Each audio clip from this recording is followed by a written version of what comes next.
Good morning, friends. Welcome to another one of our webinars. My name's James. I'm from Community Legal Centres Queensland. Before I launch into the webinar, I might just check that you can hear me. Those that have played before, can you press the button that looks like a hand on your control panel? I'll see some hands going up here and be able to see that you can hear me. Terrific. There's a whole heap of those hands going up. Thank you. I'll now put them down. Thank you all. So, as I said, welcome to another one of our webinars. Can I begin this session by acknowledging the traditional owners of the lands on which we're gathered or dispersed, however you're looking at it. I'm at the Brisbane office of Community Legal Centres Queensland, so I acknowledge the Turrbal and the Yagara people as the traditional custodians of the land around what we now know as Brisbane. Daniel is in Melbourne. We have people participating from all across the country, particularly Queensland, but all across the country. And so we pay our respects to elders, to ancestors, to emerging leaders, and to any Aboriginal and Torres Strait Islander people who might have joined us today. Community legal centres do great work. Last year we helped about 220,000 people across Australia with legal problems. As you know, turned away about 160,000 people.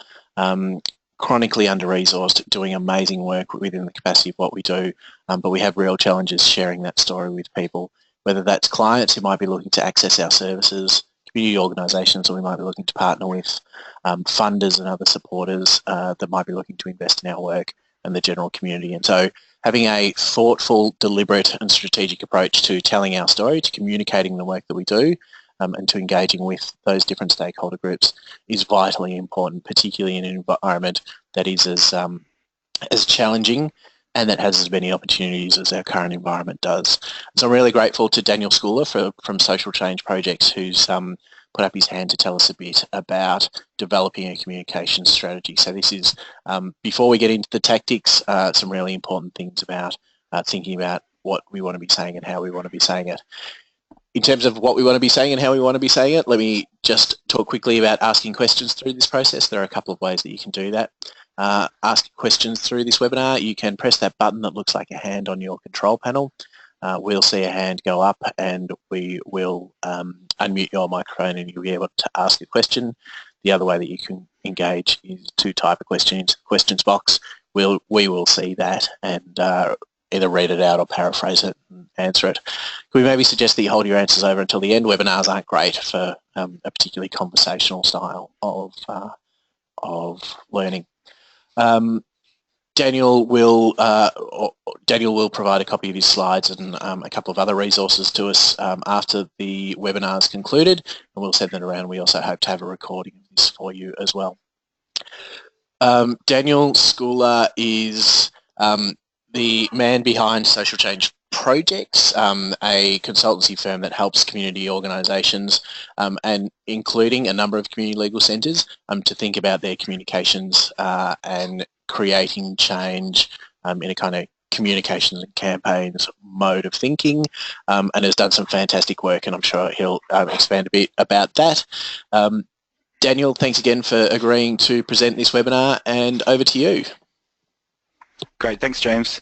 Thanks to everyone for coming. It's really exciting for me to be able to talk to such a large group of people doing really important work across the country. As James said, I've had a bit to do with CLCs in the past, and it's good to be able to extend that relationship and keep helping organisations that are doing some of the really important frontline work, trying to keep people in touch with the kinds of fairness and the kind of community, the things that all of us, the rest of us, take for granted. I'd like to acknowledge the traditional owners of the land I'm on down here in Melbourne, the Wurundjeri people of the Kulin Nation, and pay my respects to their elders past and present and community members who might be tuned in today, and to acknowledge the traditional owners of the land where everyone is around the country. Thanks to James and thanks to Community Legal Centres Queensland for this invitation. Like I said, it's a privilege to be able to keep my relationship going and Social Change Projects relationship going with the CLC sector. Getting started, a little bit of self-promotion at the start, I think, is acceptable in these situations. The purpose of social change projects is really to be working with organisations, campaigns and communities to create positive change.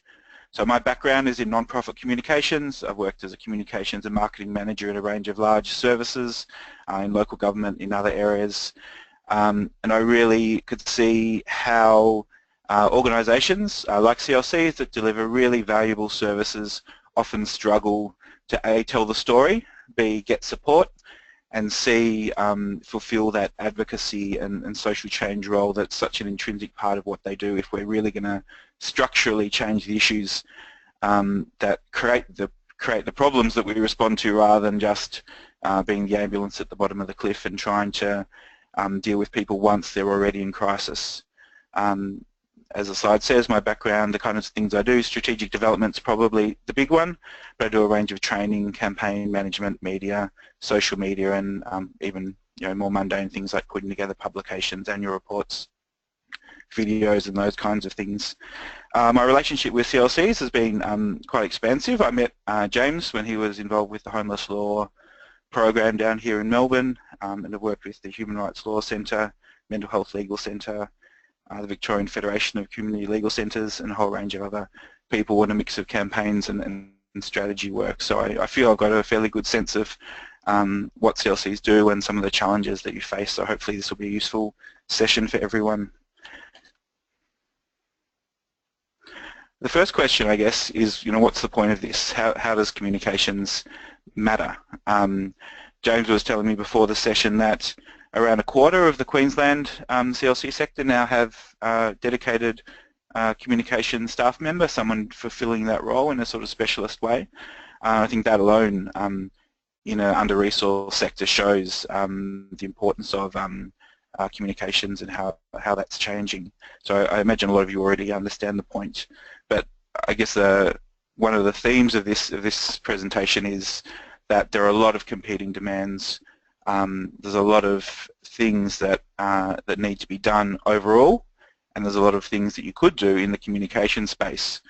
And how do you make the choices? How do you decide what investment of time, what investment of money, what investment of staff is really going to be most powerful in fulfilling your goals as an organisation?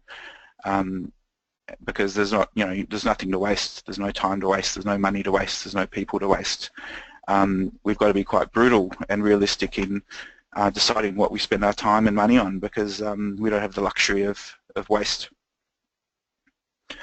So, as James mentioned at the start, and as I'm sure all of you are even more aware of than I am, there's a bit of it's almost an existential crisis in CLC funding. It's one of those sectors that's been under attack over many years, and I think the deeper problem there comes down to the lack of understanding that regular people have, a lack of political support for the sector and the work that you do. And I think that's one area where communications can really help, both in terms of telling the story and showing the value in not just what you do on a day-to-day basis, but the ripples of that, the impact of that.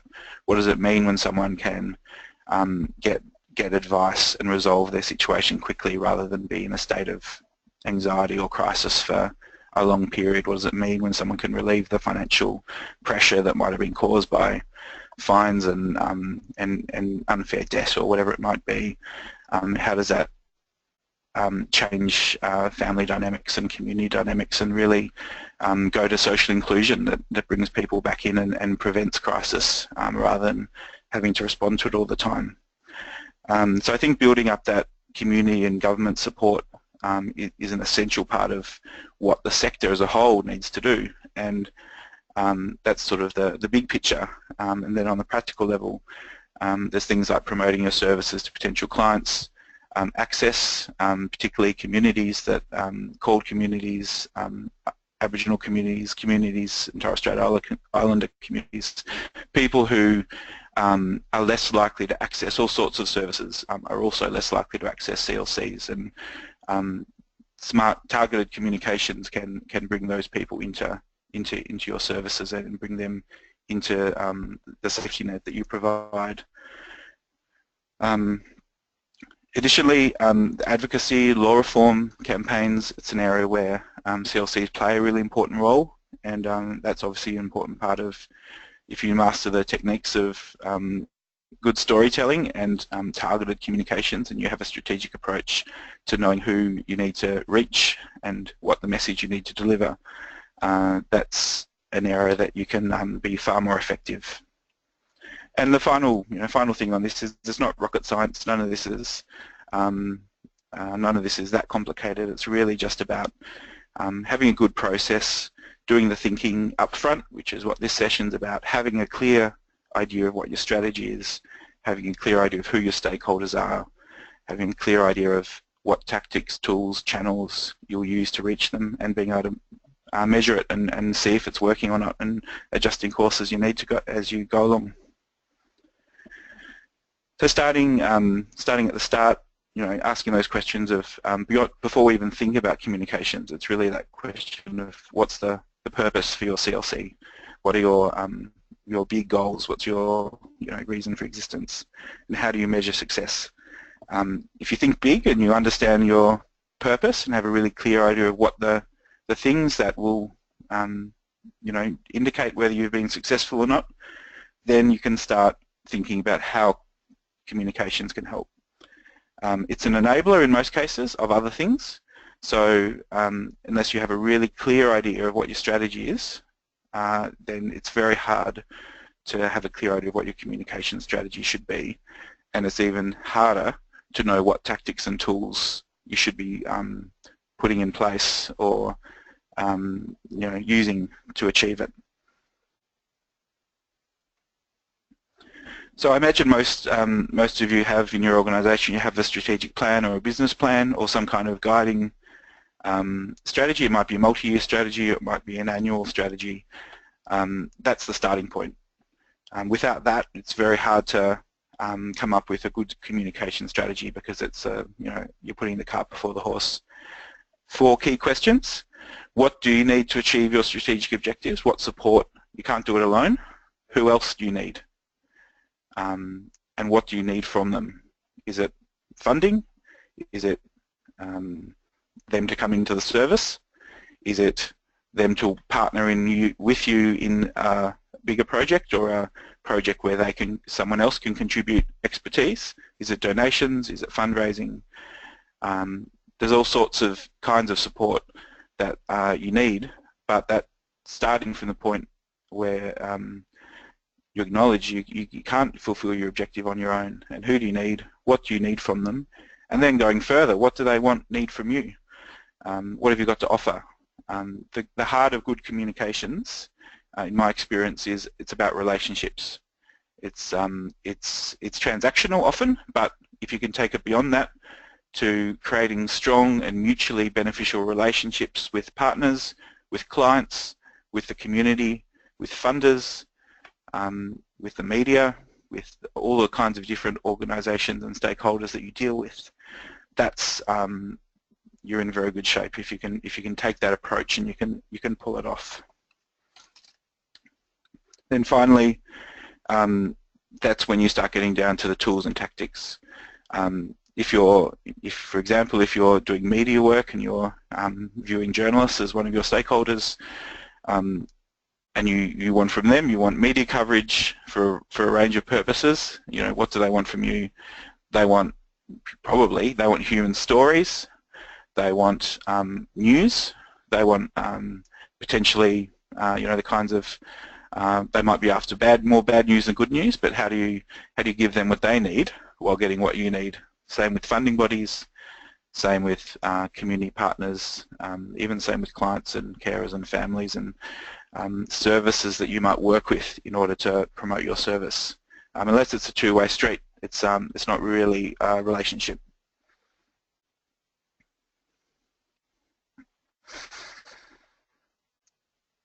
So the starting point is stakeholders, really. So you have a clear idea of your purpose as an organisation. After that, if you can distill the purpose, the strategic objectives of your communication strategy down 3 or 4 points. What are the key things that you want to fulfill? Some of them might be internal, one of them might be around internal communications and staff satisfaction and having an engaged and healthy organisation. One of those might be around having providing access and promoting your service to everyone in your community who needs it. One of those might be around having a voice and advocating on issues that matter to the people that you work, your clients, and affecting change on structural issues that you see or law reform issues that impact on those people. Whatever those might be, if you can come up with 3 or 4 key communications objectives that, if they were fulfilled, support your strategic objectives, that's the first step. Then you think about, in order to fulfill those communications objectives, who are the people that we need? Who are the people we need to talk to? And putting an emphasis on understanding the world from their point of view. I think the thing that people don't do enough, we're all very good at knowing what we want from other people, but if you think about what they need or want from us, then you really have the chance to build a strong relationship where both sides are getting something really valuable, and it's going to last, and it's going to be far less susceptible to ups and downs and bumps along the way.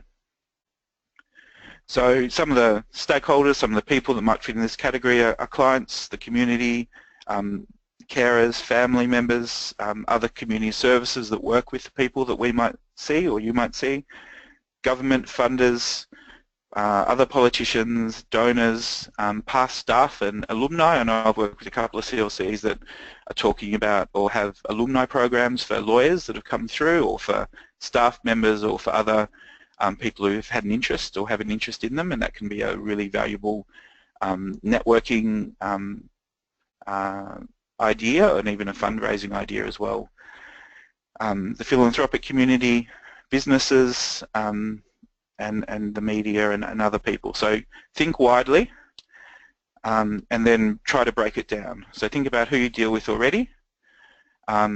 Is there anyone that you should be talking to, or you should be dealing with, or you should have relationships with that you don't already? Partners, supporters, allies, opponents. I'm not sure if anyone fits in that category, but are there people that or organisations that present barriers to your work? Understanding those are important as well.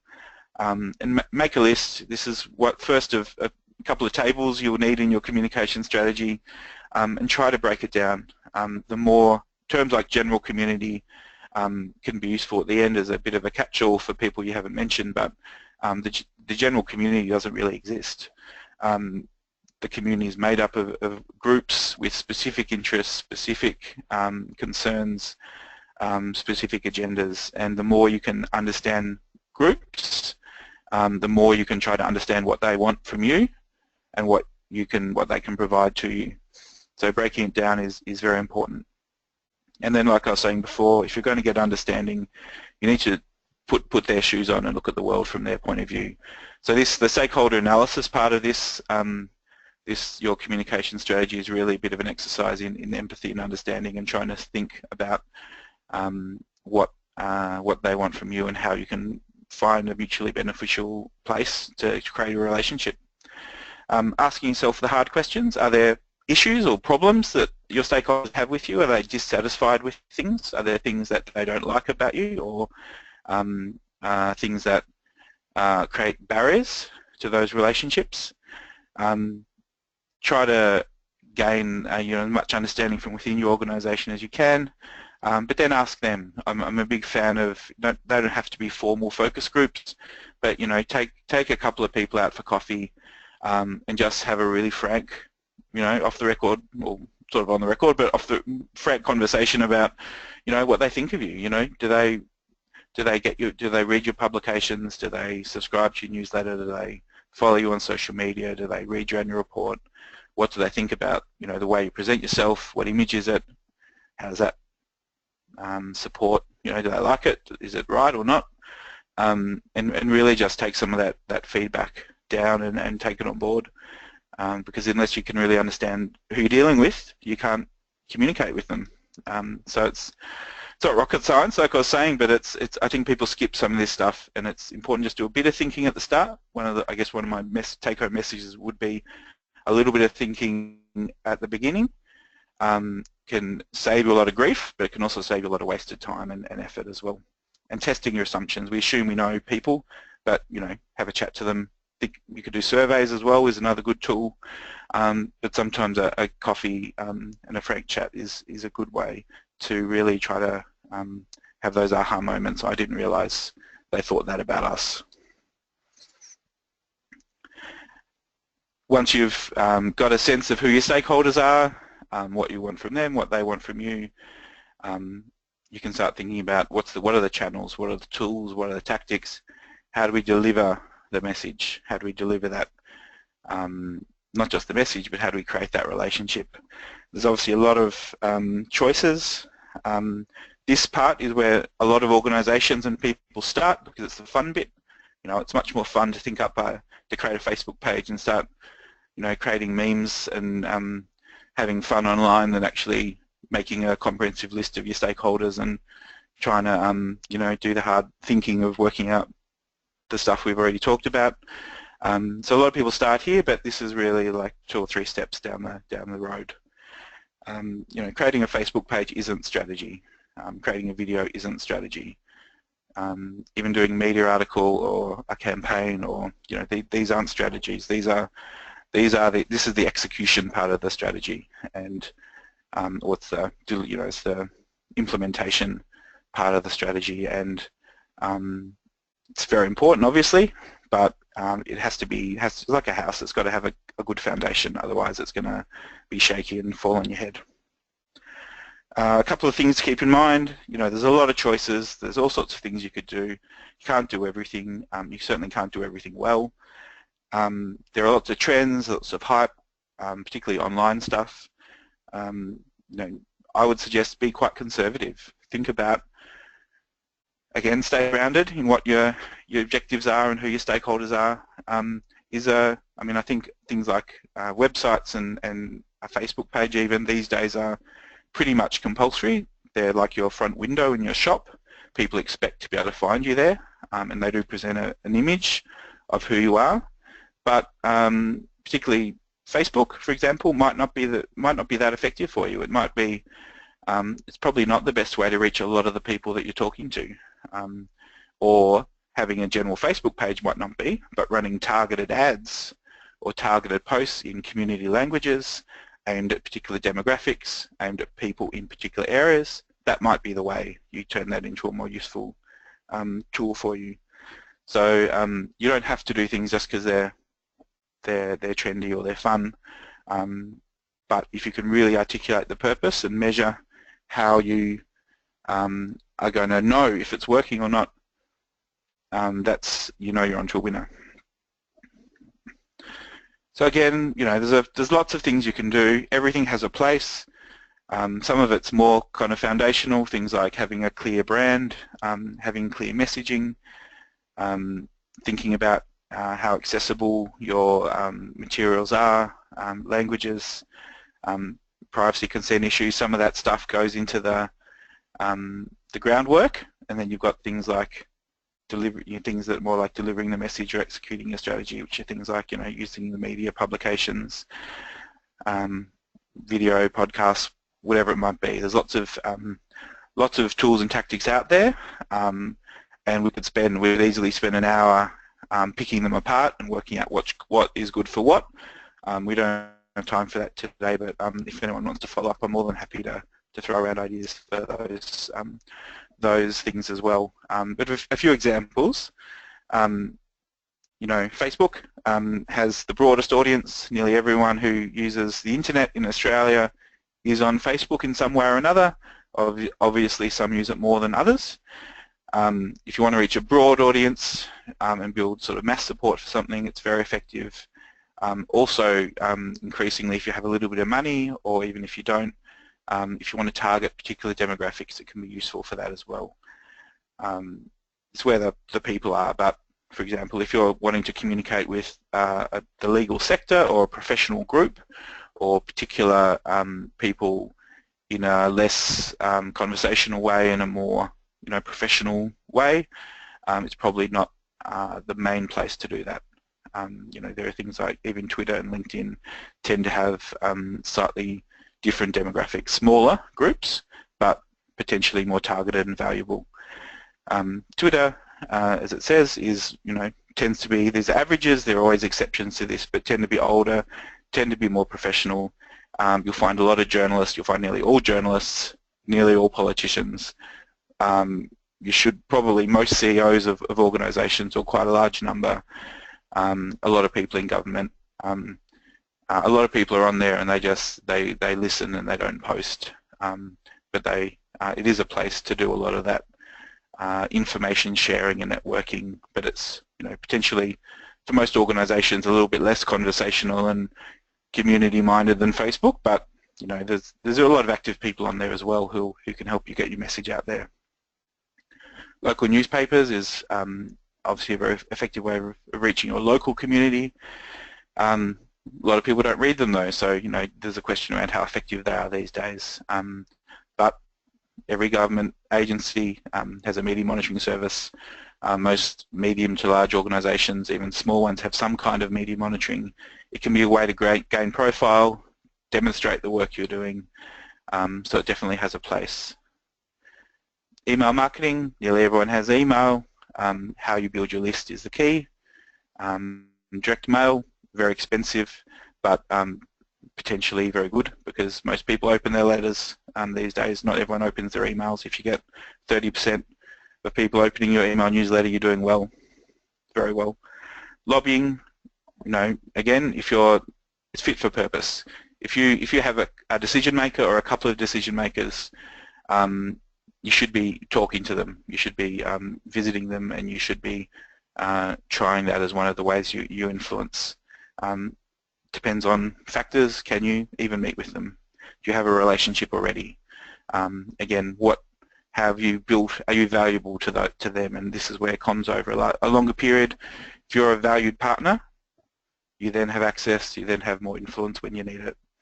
The whole range of publications. There could be brochures that sit in services around your community.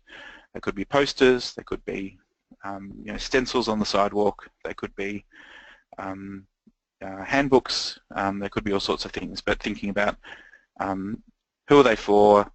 Are they meeting the needs of that audience? And are you getting them to the audience? So a couple of examples, but like I said on the previous slide, there's a whole range of things there. And they all have a place. The question is, do they have a place for you? Are they the most effective thing that you can do at this point?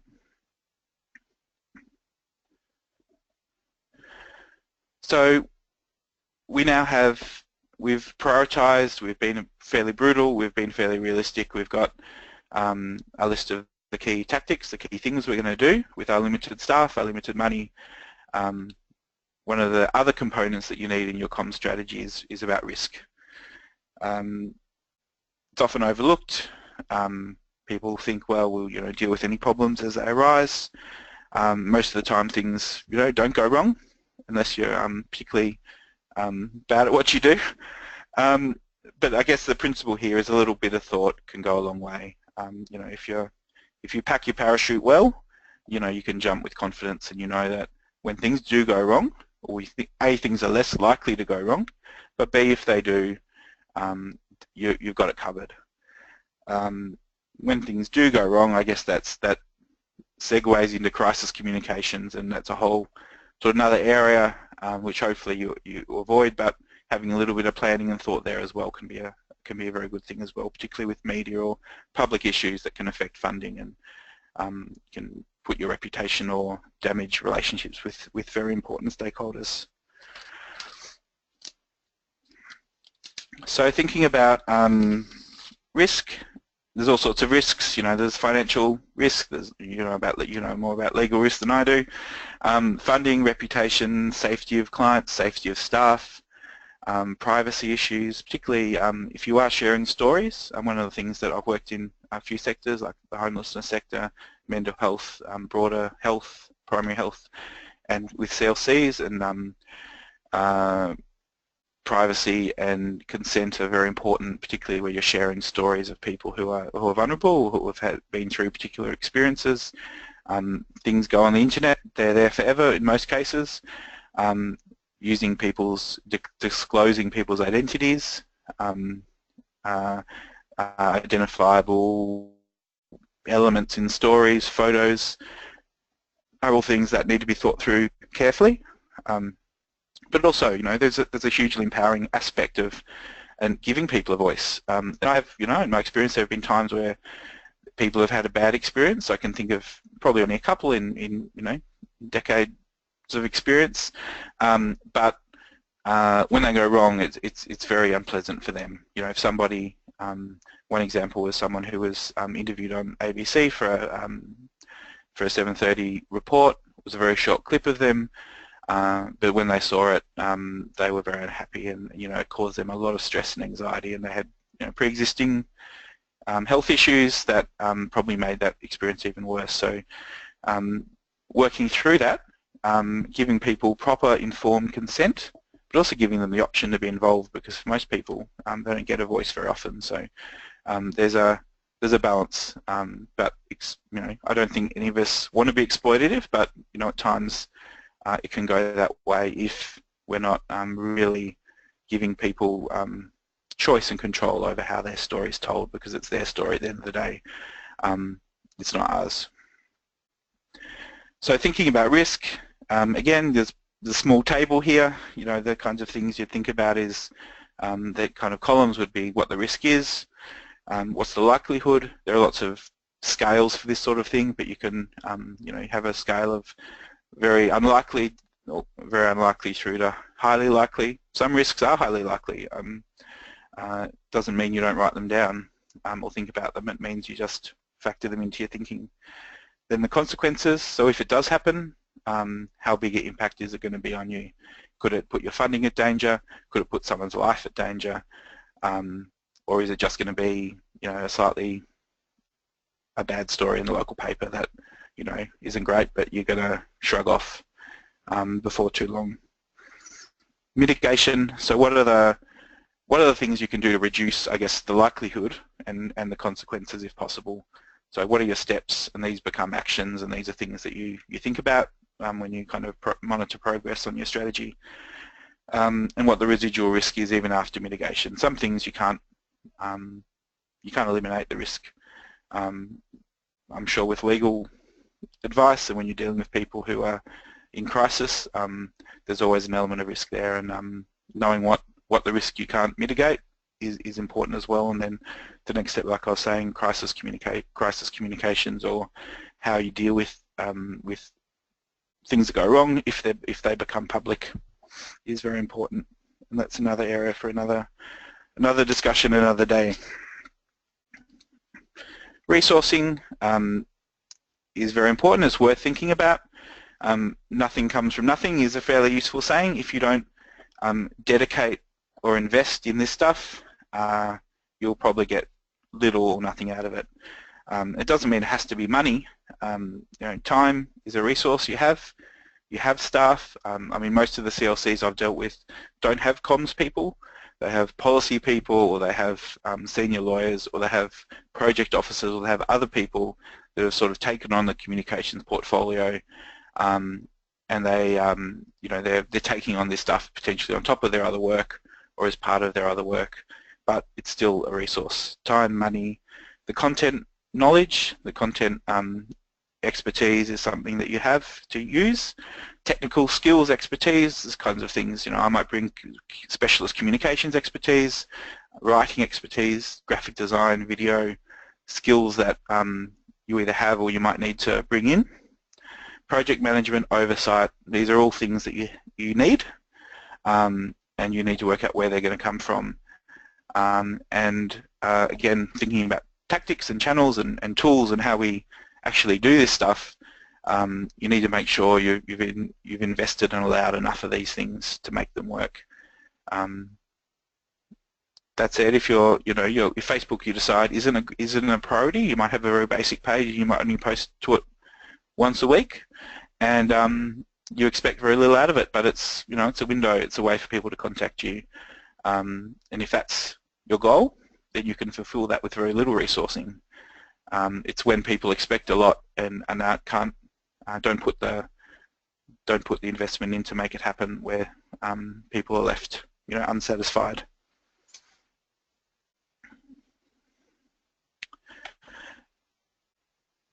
Carrying on, this is kind of stuff I've already talked about a little bit. The other side of resourcing, how do you increase your resources? Fundraising, crowdsourcing is an area that's become part of popular online culture. I think there'd be I don't know what the numbers are, but I think a lot of Australians would have contributed to some sort of crowdsourcing, some sort of non-profit or charity crowdsourcing project, particularly those in the those sort of in particular demographics and income brackets. It's worth thinking about. They can be set up very easily, and general advice on that would be you need some kind of really powerful comms. You need a media story, or you need a video, or you need some data or a research report, and you need to give people a really clear idea of what they're buying, because donations, since the sort of Oxfam breakthrough where you buy a sheep or a well or a chicken, donating to an organisation for a lot of younger people in particular, they want to know what they're getting. So can you say that it will provide this number of sessions, or it'll provide this many hours of advice to women and children fleeing family violence, or to a particular group in the community, so they know when they give their $50 online, they can really feel like they can always see the people that they're helping. And then there's other kinds of general fundraising, like general donations and bequests and other things, which are also ways of increasing your resources. And I guess particularly valuable because a lot of that stuff comes through. It's not tied. You don't have to spend it or quit it on particular things. Gives you the flexibility to be able to be creative in what you do. Some of the things to think about internally, tends to be, I guess most CLCs are small organisations, everyone's very busy, but how do you get a culture of where you understand that communications and the outward looking work you do, the storytelling work you do, the relationship building work you do is an essential part of the strategy. So you have a comm strategy, I wouldn't see that as an isolated thing that only 1 or 2 staff members bother themselves with. I would see how does every single staff member, like a strategic plan as well, how does every single staff member see their place in that? Where's the dot that's them, and what are the things they do that make that a success and contribute to the success of the organisation. Internal capacity is a really big issue. I'm sure a lot of you won't have dedicated staff doing this stuff, so how do you build capacity? Can you bring in, sometimes you might bring in a consultant or someone to do a small piece of work, either pro bono or paid, but how do you make that, how do you get lasting value out of that? So thinking about capacity building as a goal, because it's not rocket science, there's a lot of stuff that smart people can learn, and CLCs are full of smart and passionate people, so I think that you don't have to rely on the experts, but you might need a bit of help building that capacity so you know what you're doing and why. Raising money, getting pro bono support, a lot of that's about telling your story externally. I've worked for organisations, for community services that are very successful in getting pro bono support, and a lot of that is powerful storytelling and powerful relationships.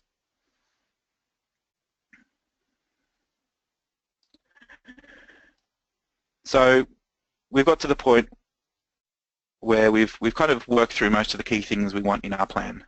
The plan itself needs to be simple, needs to be sharp, needs to be succinct. It's easy to get lost, it's easy to get sidetracked, it's easy to get caught up in busy work where you're feeding Facebook or you're doing things, but you don't really, you're not really thinking about why or what the value is going to be. The why is very easy to lose sight of. And the best plan is actually a roadmap. The stuff we've talked about at the start around strategic objectives and stakeholders and tactics, that all needs to be captured as well. But the key part of this is a roadmap. It's probably a 1 to 2 page table which explains what you're going to do, what the outcome or indicator or how you measure it's going to be, who's responsible, and when it's going to happen. It's really that simple. But if you do the thinking beforehand, that stuff is going to be on target. And the whole strategy itself shouldn't be huge. There's a lot of thinking, but nobody's going to look at even a 10-page strategy. Keep it short, keep it practical, and make sure that that 1 or 2 page, a double-sided A4 or A3 that you can print out, you can stick on your wall, and you can use that on a daily basis as a tool, as a roadmap to actually know whether you're on track or not.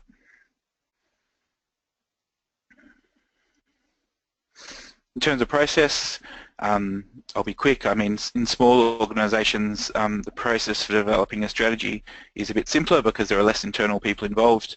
In large organisations, you know, it can be an art and a probably more art than science, trying to manage internal stakeholders and levels of management and departments and all that kind of thing. But for CLCs, I think everyone, they're fairly tight-knit groups. So I think the process itself should be fairly simple, but a few key principles.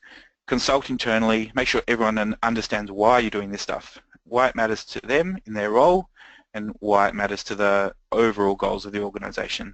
Don't let it become a silo or a niche interest or something that Bill does or that Jane does. It's something we're all part of. Board, I mean, how involved boards get in this kind of stuff is at the discretion of all different organisations. But if you can get your senior staff, your board, and everyone engaged, you're far more likely to be a success in this area. Like I was saying before, more doesn't equal better, and think about how you measure these things. Every month or every quarter or whatever it might be, you need to be able to almost go through like a scorecard or a dashboard and tick cross, ongoing, partially completed, you know, up 20%, down 20%. Some of it's hard to measure. Relationships in particular are very hard to measure, but the more you try to document your success, the more successful you'll be, is my experience. And like I was saying before, communications is building strong and mutually beneficial relationships. It's not about sending out an email or getting something in the paper. It's about how you use a tool to create a connection between you and a stakeholder for mutual benefit, but obviously you're trying to get something very particular out of it. And I've got a template for a plan and also for a procedure or a process that I can share after this, so that'll hopefully help people you know, understand what I'm talking about a little bit here. So after this, with the slides and the recording will be available as well, I can share some of these things, and I'm happy to follow up with people, answer any questions afterwards. My details are on the last slide. And of course, you know, I've done some of my best work, and some of the work that I'm most satisfied and I've gotten the most out of has been with CLCs. So I'm keen to help you out if needs be after this. In terms of summing up, just find the right page. So, you know, a few key points. Do the thinking.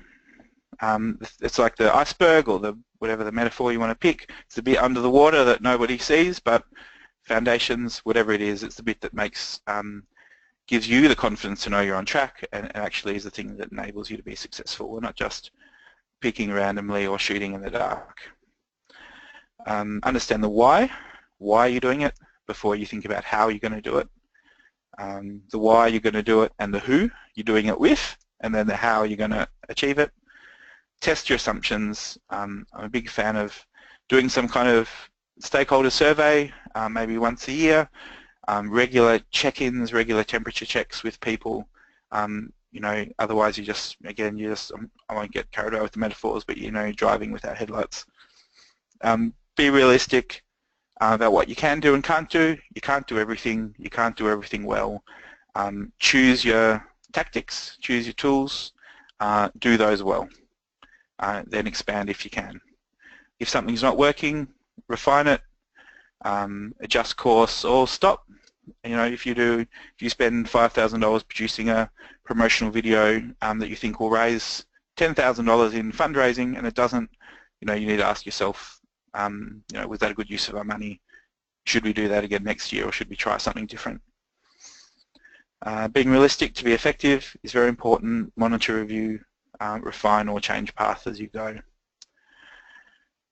And that is pretty much everything I've got to go through. I might throw back to James to see if there's any questions. Terrific, thanks. And yeah, go for it. Thanks, Daniel. And I also picked up on that last slide that it's important to have an amazing haircut, so that's very important. Hey, thanks very much. I think all those life lessons can be taken on board as well. It's just bonus content.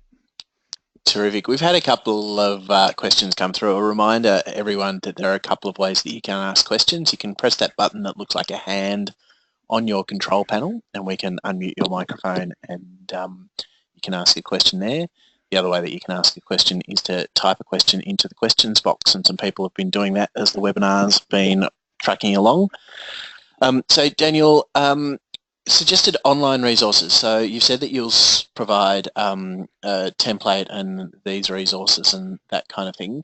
Can you point to other organisations that have published good communication strategies, or CLCs that you think do this stuff particularly well, or kind of other resources that people might get good insights from?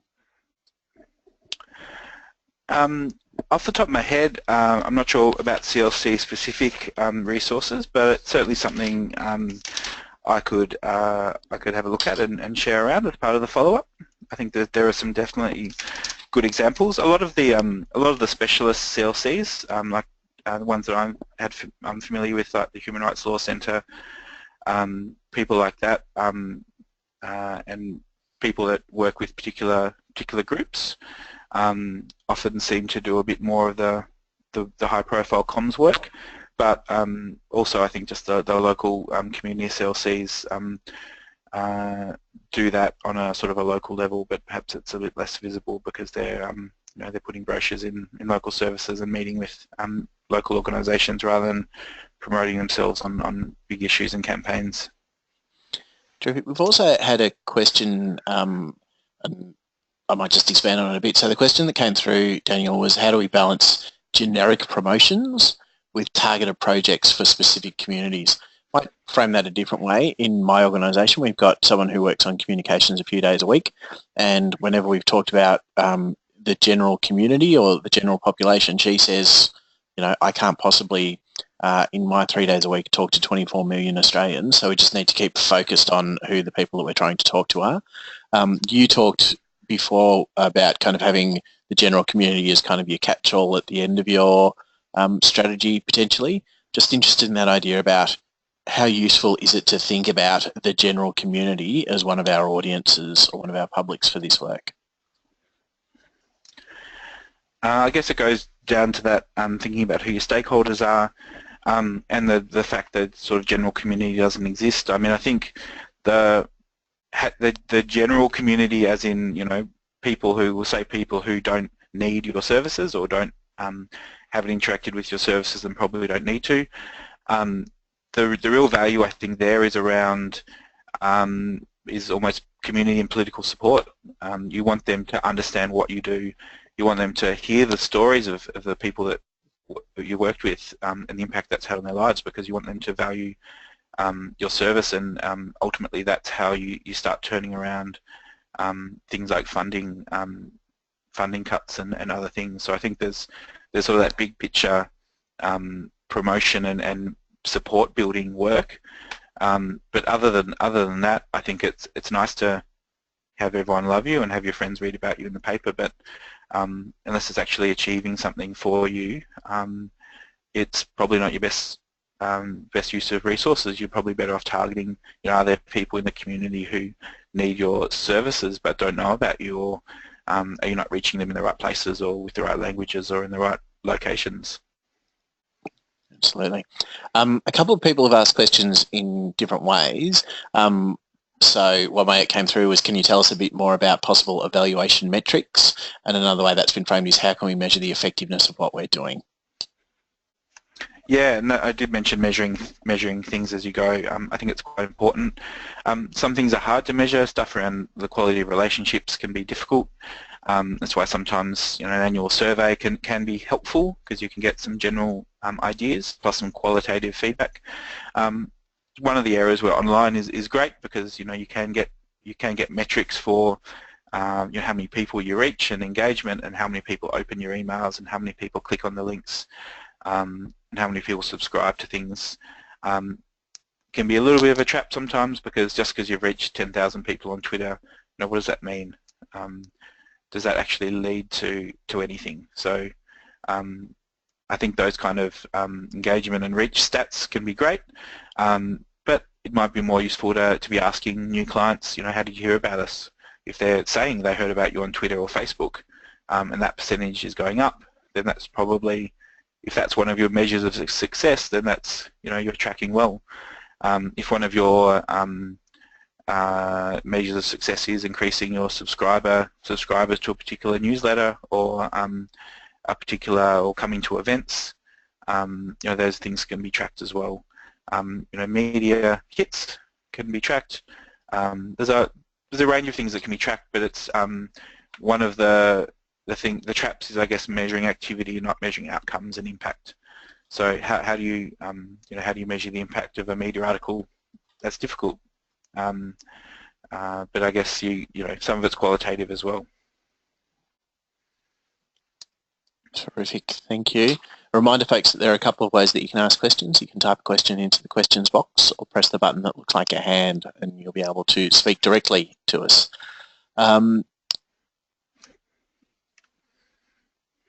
Daniel, the risk issue, you kind of looked at it a bit. I wonder if you can give us some examples of where people didn't really think through the risk before they engaged in a piece of communication or in developing a communication strategy, and what the impact of that was.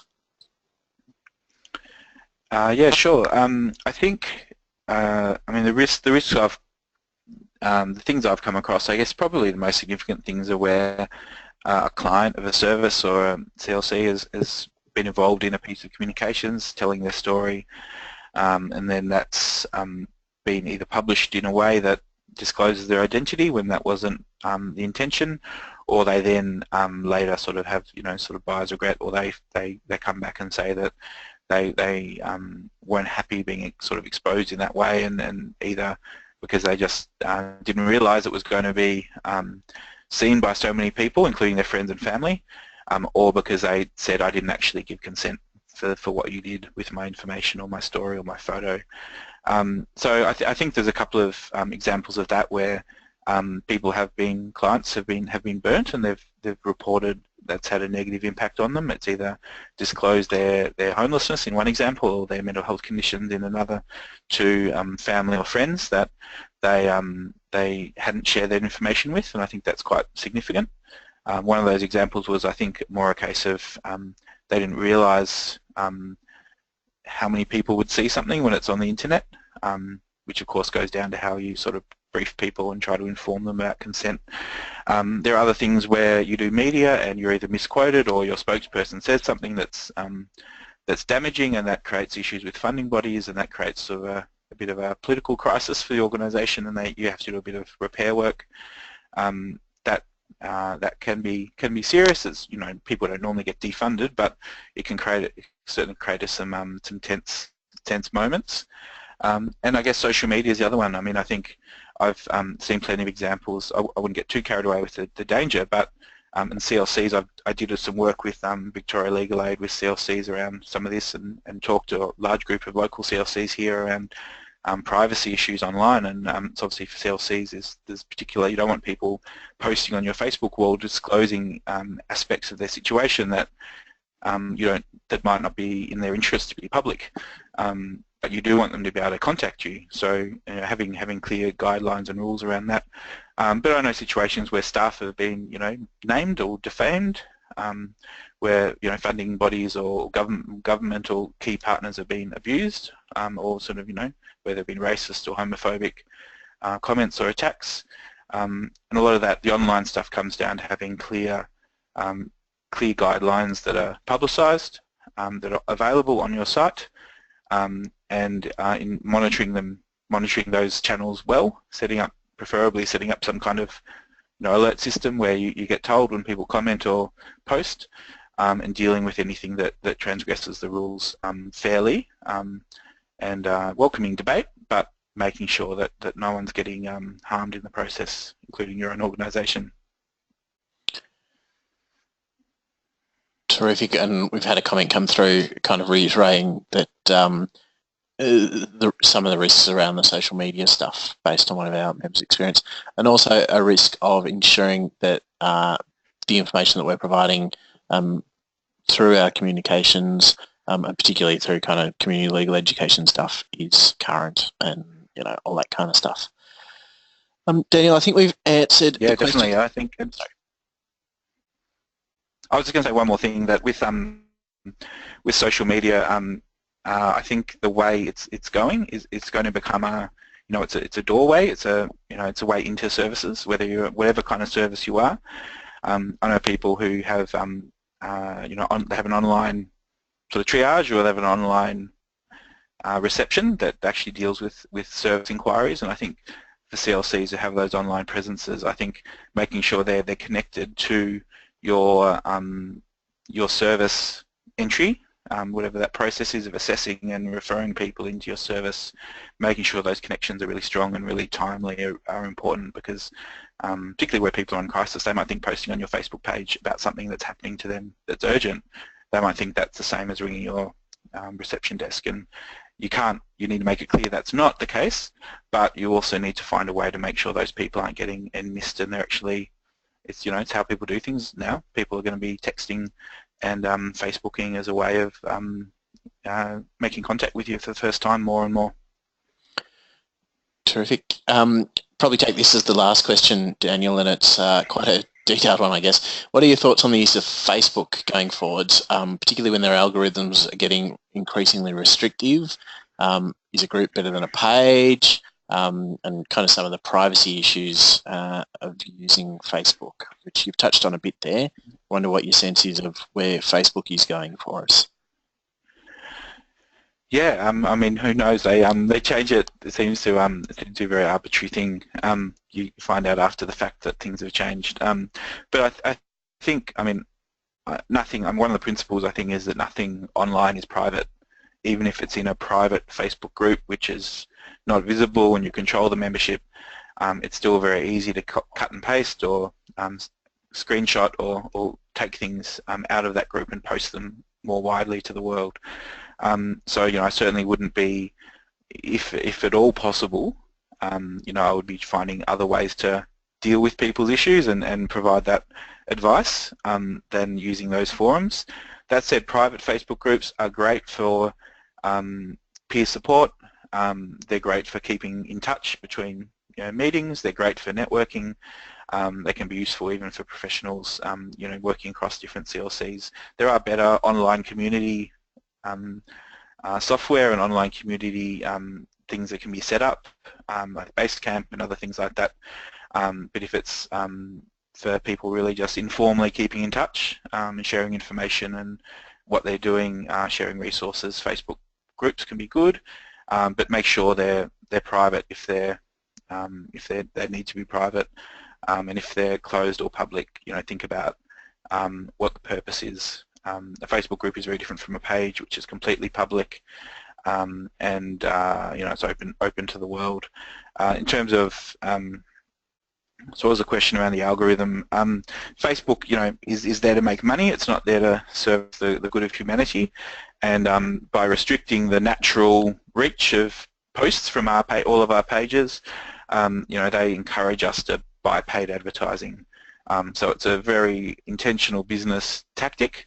But I still think that good content, so visual content in particular, photos, visual, memes, quotes, videos, and powerful stories, things that are shareable. I mean, if you're posting good content on Facebook, people will share it and it will reach people. If you're posting boring stuff, it's probably not going to be much use to you anyway.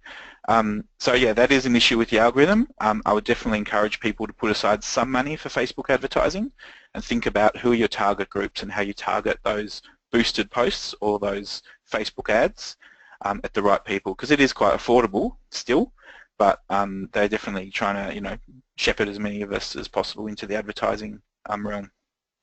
Terrific. Daniel, I said that was the last question, but I've had another one come through and I do want to look at it quickly. Comment more Sure. on internal comms for staff stakeholders and how to think about that when developing a communication strategy. So have you been talking about external stakeholders, or should internal stakeholders, staff, be an important stakeholder group and be considered through the process? Yeah, that's a really good point, particularly if you are decentralized, if you have different regional offices or you have a sort of a larger structure where you've got more complexity. Yeah, internal, I think one of your key communications objectives in your strategy should be around staff being informed, engaged and supported, in the organisation, or something around culture and values, or whatever it might be, because I think, without staff have to come first in a way. Clients come first, but you can't help clients if we don't have a workforce that's supported and passionate and able to do their jobs. So I think there needs to be a whole sort of stream in your strategy around internal communications and staff support engagement, and I think you need to think about how you do that. Internal comms is one thing, letting people know about things, but then there's stuff around culture and values. I think some sort of intranet, unless you've got 6 people sitting in a room, some kind of intranet is very valuable.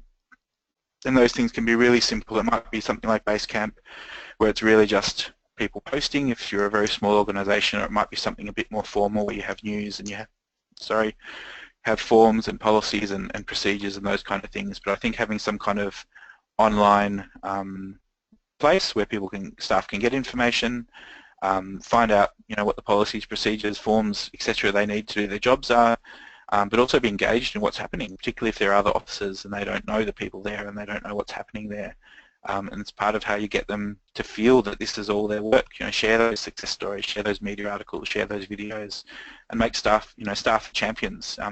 They're probably going to be the people that dinner parties talk about their jobs and how valuable it is, and share the story of the person that they help with a particular situation, and they're the people who share your stuff online and give you a boost as well.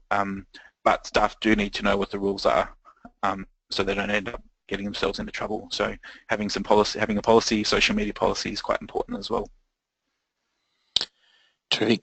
Daniel, we might leave it there. Can I, firstly, on behalf of the people clapping and cheering wildly at computer screens across the country, thank Daniel for a very insightful and very practical way for us to think about how we can improve our communications and better plan and deliver and measure the effectiveness of that work. Thanks everyone who tuned in. Great to have you be a part of this, and please do continue to tell the important stories of the work that's happening in community legal centres and the impacts that we're having in our communities. Daniel's contact details are on the screen. We'll distribute some resources in the next little while. Thanks for logging in, and we look forward to speaking to you soon. Great, thanks James, and thanks everyone for coming along.